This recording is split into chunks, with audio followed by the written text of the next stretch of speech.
Okay, so we've got a task 1 essay. It's looking at these pie charts.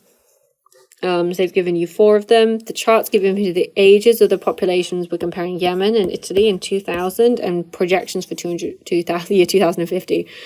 Okay, summarize the information, pick out the main features, and make comparisons.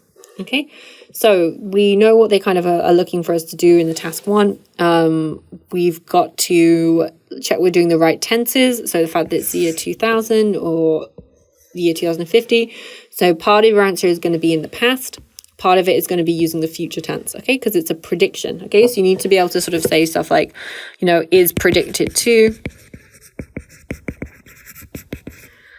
may, well, increase, decrease, could, you know, suggests that in the future, you know, X will increase or something like that. So you need to make sure you're using both the past tense and the future, so the correct tense of what's happening. In terms of comparisons, it's always good in task 1. I always say you need 3 paragraphs. 1 is your sort of overview and paraphrase. Your second is your sort of detailed trend 1, and your third is your detailed trend 2.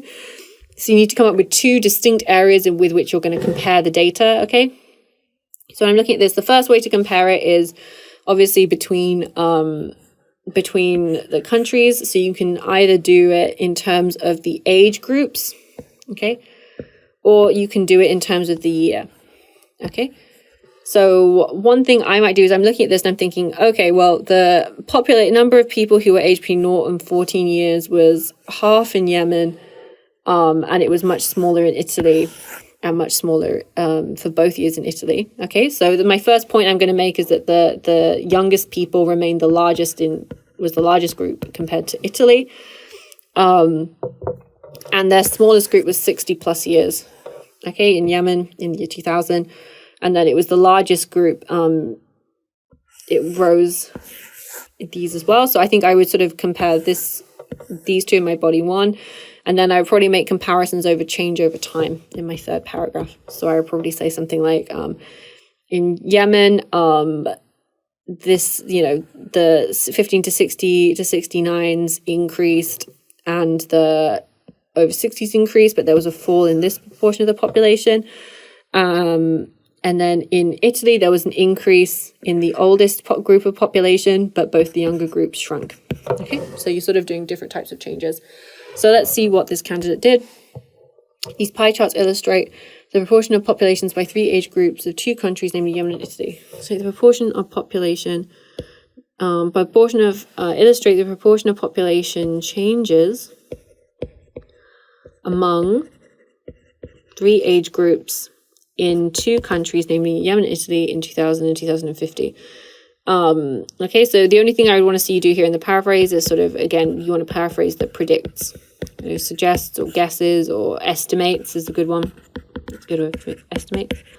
Overall, the figure for 15, 59 years old of both countries at a high proportion in all years, in both periods, would be better. And the figure for the over 60s is always the smallest proportion in Yemen. Okay, so I'm like, okay, this is a reasonable overview. It's sort of, I feel like you've more kind of picked out 2 random data points rather than making an overall point or an overall theme. So the overall theme is that Yemen has a much younger population than Italy, and Italy's older population is significantly increasing while Yemen's younger population is increasing. Okay, so that's the kind of the theme of what the data is telling us. Italy's population is getting older while Yemen's population remains younger. So that's kind of like the sort of overall theme of the information. In detail, the figure for 15 to 59 years is an increase by 10%, increases by 10% from 10, or maybe increases by 10%. What's the age group? Maybe I'm wrong. 15 to 59. 15 to 59 increases. Oh yeah, okay, increases by 10%. Yeah, sorry, my bad.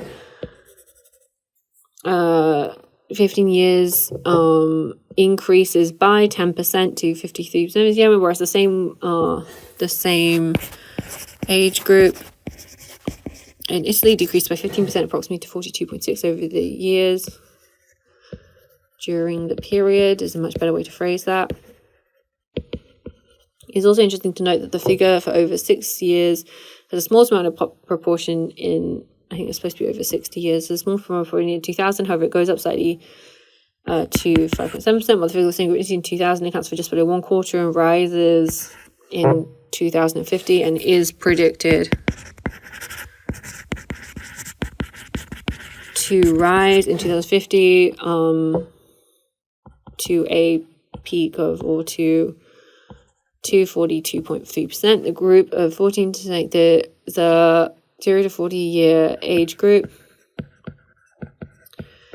is slightly more than half in Yemen in 2000. It goes down in 2015, and we're predicting, go down in 2050. The figure for the same group accounts for 14.3% in Italy in 2000. It diminishes a little and is estimated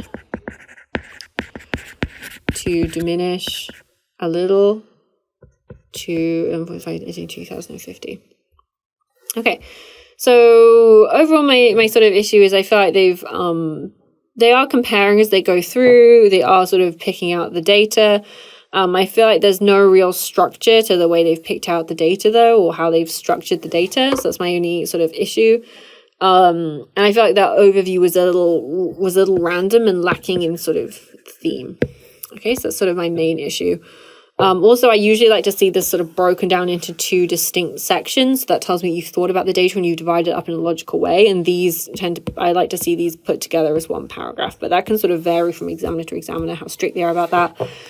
As a task achievement, if it was a reasonable attempt at the task, so I'd want to give it sort of 6.0 for that, because they did do comparisons. They did describe trends in a reasonably clear way. Coherence and cohesion, I feel like they could have structured it better. The details that they pulled out felt a little bit random, like there was no real flow to it. So it's like we go for the 15 to 59, and then the over 60s, and then the youngest groups. And so there's no sort of sense of like these groups increased and then this group decreased, or like this group was, let's talk about Yemen and then let's compare to Italy. It was kind of like sort of a random structure to pick, which is why that's kind of marked down slightly. In terms of vocabulary, I felt like they could have used a bit more, predicting and guessing vocabulary. They did try to paraphrase, not always super successfully.